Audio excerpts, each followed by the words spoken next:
ay kabanata 4 na po tayo ng El Filibusterismo at ito po ay pinamagatang si Cabezang Tales. Dito po sa kwento na to, no, siya po ang isa sa pinaka-importanting karakter natin sa El Filibusterismo at marami po siyang nais ituro po sa atin ano, na pagmamalupit ng mga praile no, patungkol sa ating lupain dito po sa Pilipinas. Kung saan no, mariing itinalakay po ng ating pambansang bayani na ano nga ba ang karapatan ng mga Kastila no, na magbigay ng mga titulo ng lupa. Gayong wala nga po silang kakarampot na lupa mula po sa bansa nila na idinila po sa atin. Anong karapatan nila no, na angkinin ang lupa ng Pilipinas? Ayan, medyo naano na ako ng emosyon ko. No? Ito na po, ipapakilala ko na sa inyo si Cabezang Tales. Kabanata 4, Cabezang Tales. Talasalitaan. Buwis. Tungkulin. Bayad sa gobyerno.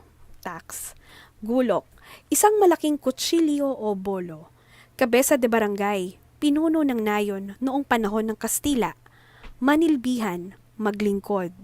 Naidlip. Nakatulog. Nilinang. Tinamnan. Pag-asenso. Pag-unlad. Palayok. Isang lalagyan para sa pagluluto. Kaldero. Pusod. Gitna. Sinamsam. Kinuha o ipinatapon. Tulisan. Taong humaharang sa mga taong naglalakbay upang magnakaw. Si Tandang Selo na umampon noon sa gubat kay Basilio ay matanda na. Ang anak nitong si Cabezang Tales ay isa ng kabesa de barangay. May 3 itong anak, sina Lucia, Tano at Huli. Namatay si Lucia at ang kanyang asawa dahil sa malaria. Sina Tano at Huli na lamang ang buhay. Yumaman na sila dahil sa tiyaga. Nakisama si Cabezang Tales sa namumuhunan sa bukid at nang makaipon ng kaunti ay nagbungkal ng lupa sa gubat. Nang may pagtanong na walang may-ari sa mga naturang lupa ay ginawa niya itong tubuhan. Inisip din niyang pag-aralin na sa kolehiyo si Huli upang mapantay kay Basilio na kasintahan nito. Nang umunlad ang bukid ay inangkin ito ng mga praile at pinagbayad ng buwis si Cabezang Tales. Tinaasan ng mga pari ang buwis at nang di na kinaya ng kabesa ay nakipag-asunto ito sa mga praile. Dinala ni Cabezang Tales sa korte upang maayos ang problema. Ngunit natalo ang kabesa dahil nasa ilalim ng impluwensya ng mga praile ang gobyerno. Nang tuluyan ng hindi makabayad ng buwis, si Cabezang Tales ay ipinaglaban pa rin niya ang lupa sa pamamagitan ng pagbabantay dito. Sa kanyang pagbabantay ay nagdala siya ng baril na kinukumpiska ng mga praile. Sumunod ay itak naman ang kanyang dinala ngunit ipinagbawal itong muli ng mga pari. Sa huli ay palakol na lamang ang dinala ng kabesa sa pagbabantay. Kalaunan ay dinakip ng mga tulisan si Cabezang Tales dahil may perang nakita sa kanya at nakakapagbayad ng abogado para sa kaso niya. Ipinatubos naman siya sa halagang 500. Upang may maipantubos sa ama ay ibinenta ni Huli ang kanyang mga alahas liban sa bigay ng kanyang nobyo na isang lakit na pagmamay-ari ni Maria Clara. Nang di sumapat ang perang pantubos ay namasukan siyang katulong sa tahanan ni Hermana Penchang.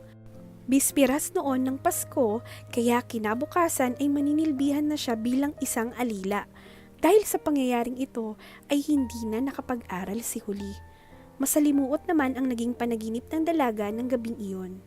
Ito po yung mula sa PinoyCollection.com, El Filibusterismo, Buod.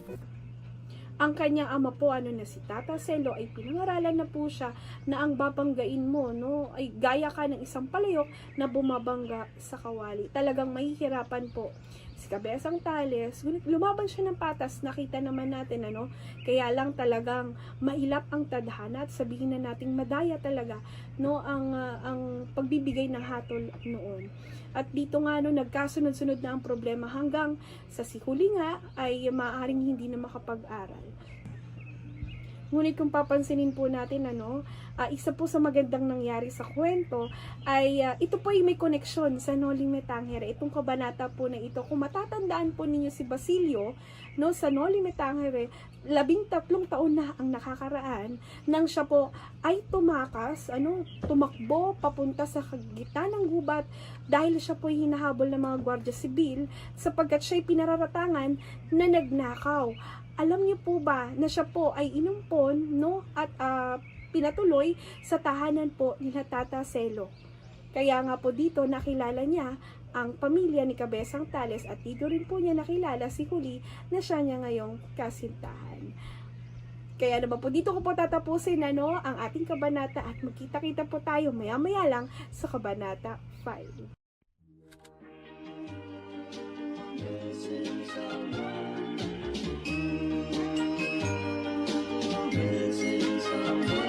Missing someone